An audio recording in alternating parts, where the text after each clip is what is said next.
ఈ దొంగ ఎవడని డైరెక్ట్ సినిమాటోగ్రఫీ శాఖ మంత్రి, ముఖ్యమంత్రి కేబినెట్లో ఉన్న మంత్రి రేవంత్ రెడ్డి నిన్న రేవంత్ షో పెట్టడం జరిగింది. ఇది సినిమా వాళ్ళతోటి ఒక మీటింగ్ పెట్టడం జరిగింది.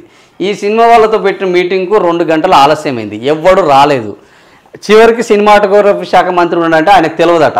సినిమాటోగ్రఫీ శాఖ మంత్రి అయిన నాకు కనీస సమాచారం కూడా లేదు. ఈ సినిమా కార్మికులతోటి వీళ్ళు ఒక అభినందన సభ పెడితే నేను ముంబైలో ఉన్నానని తెలిసి సినిమా కార్మికులతోటి సభ పెడతారా?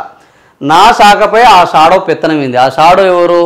ముఖ్యమంత్రి అనుచరుడు. ఆయన ఒక షాడో ముఖ్యమంత్రిగా పనిచేస్తున్నాడు, షాడో సినిమాటోగ్రఫీ శాఖ మంత్రిగా పనిచేస్తున్నాడు అని సన్నిహితుల వద్ద కోమటిరెడ్డి ఆవేదన. సో ఏమైంది? నిన్నటి వరకు కొండా సురేఖ మంత్రి దాంట్లోనూ వివేక్ వెంకటస్వామి, పొంగులేటి శ్రీనివాసరెడ్డి వాళ్ళు జోక్యం చేసుకున్నారని ఆమె ఆవేదనిస్తే ఇప్పుడు డైరెక్ట్గా బుద్ధి చెప్పాల్సిన ముఖ్యమంత్రి బుద్ధి చెప్పకుండా ఆయన గడ్డి తినే కాడికి వచ్చింది. ఇది ముఖ్యమంత్రి నేరుగా మంత్రులకు తెలియకుండా మంత్రుల శాఖలను నిర్వహిస్తున్నాడు. సరే గతంలో నిర్వహించలేదంటే గతంలో కూడా నిర్వహించారు.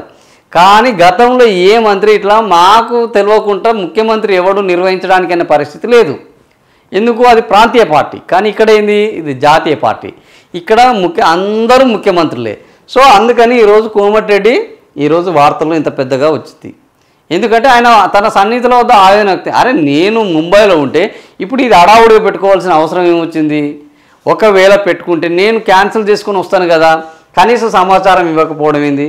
సభకు ముఖం చాటేసిన సినీ ప్రముఖులు, జనం లేక ఖాళీ కుర్చీలు, ఆగని షూటింగులు, హైదరాబాద్ను హాలీవుడ్గా మారుస్తానన్న సీఎం, టికెట్ రేట్లు పెంచితే కార్మికులకు వాటా ఇస్తానని హామీ, చిత్రపురి కాలనీలో అక్రమాల నిందితుడిని రేవంత్ పక్కనే పెట్టుకోవడం పైన సినిమా కార్మికుల ఆగ్రహం.